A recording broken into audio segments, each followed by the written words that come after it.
মেহেরপুরে একজন রাজনীতিক আছেন যিনি সবাইকে মেরে বেড়াতেন।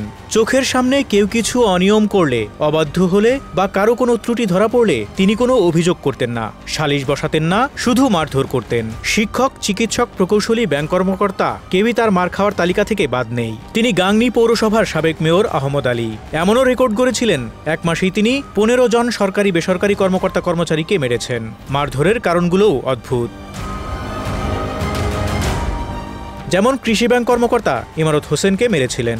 একদিন ঋণ নেওয়ার জন্য এক লোককে তার কাছে পাঠিয়েছিলেন মেয়র, কিন্তু সেই লোকের জমির দাগ ও খতিয়ান নম্বর ঠিক ছিল না। তিনি তাকে ঋণ না দিয়ে ফিরিয়ে দেন। এ খবর পেয়ে মেয়র এসে তাকে কষে চড় মারেন। মার খাওয়া আরেকজন ছিলেন গাংনী স্বাস্থ্য কমপ্লেক্সের চিকিৎসক আব্দুস সালাম। তিনি বললেন, আমি রোগী দেখছি না এমন অভিযোগ পেয়ে মেয়র এসে প্রথমে আমাকে মারলেন, তারপর মারলেন আমার নার্সকে। অবশ্য এর প্রতিবাদে চিকিৎসকেরা পরে মানববন্ধন করেছিলেন। পৌরসভার প্রকৌশলী কাউসার আলী বললেন, সময় মতো কাজ হয়নি বলে মেয়র একদিন অফিস কক্ষের জানালা দরজা বন্ধ করে আমাকে লাঠি দিয়ে পেটান।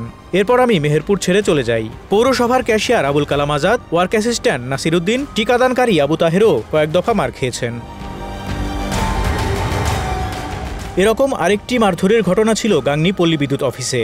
একদিন বিদ্যুৎ চলে গেলে বিদ্যুতের কন্ট্রোল রুমে ফোন করেন মেয়র। এ সময় কেউ তার ফোন ধরেননি। এরপর তিনি বাড়ি থেকে বিদ্যুৎ অফিসে এসে সামনে যাকে পেয়েছেন তাকেই মেরেছেন। আহমদ আলীর এই মারধর নিয়ে আওয়ামী লীগের স্থানীয় নেতারা বিভক্ত ছিল। এক পক্ষ তার মারধর করাকে সমর্থন করে, আর এক পক্ষের রয়েছে বিরোধিতা। কেউ বলতেন, এদেশের আইনি ব্যবস্থা সব অন্যায়ের তাৎক্ষণিক সাজা দিতে পারে না, সে কারণে মেয়রের এমন আচরণ দুর্নীতি ও অনিয়ম রোধে ভূমিকা রাখতে পারে। কেউ বলতেন, মেয়রের হাতে এভাবে সরকারি কর্মকর্তা কর্মচারী ও নিরীহ নাগরিকদের মার খাওয়াটা খুবই নিন্দনীয়, তিনি আইন হাতে তুলে নিতে পারেন না। আর মেয়র আহমদ আলী কি বলেন? তার সাফ জবাব, খারাপ কিছু দেখলেই প্রতিবাদ করি, এটাই আমার কাজ। মানুষ আমাকে ভোট দিয়ে নির্বাচিত করেছে, আমি এটা করেই যাব। আহমদ আলী পরপর 3 বার বিপুল ভোটে মেয়র নির্বাচিত হয়েছেন, যদিও আওয়ামী লীগ আমলের ভোট নিয়ে সমালোচনার শেষ নেই। সেই আহমদ আলী নাকি একেবারে চুপ হয়ে গেছেন, রীতিমতো বদলে যাওয়া মানুষ। এখন আর কোনো অধিকার আদায়ে তিনি সরব নন।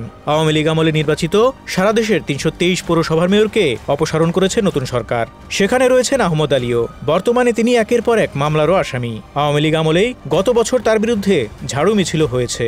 পৌরসভা থেকে সরকারি বরাদ্দ, পায়খানা দেওয়ার জন্য 10 থেকে 15,000 টাকা উৎকোচ চাওয়া, বিভিন্ন সময় পৌরসভা থেকে সরকারি সুযোগ সুবিধা না দেয়া, রাস্তাঘাট পরিষ্কার পরিচ্ছন্ন না রাখা, পানির লাইন দেয়া হলেও ঠিকমতো পৌরবাসীকে পানির সুবিধা না দিয়ে অর্থ আদায়, নিয়ম বহির্ভূতভাবে পৌর মার্কেটের নামে অর্থ উত্তোলন সহ নানা অভিযোগে মেয়রের বিরুদ্ধে তারা এই মিছিল করেছেন।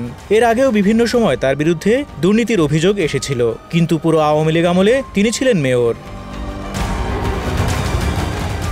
Desk report, Dhaka express.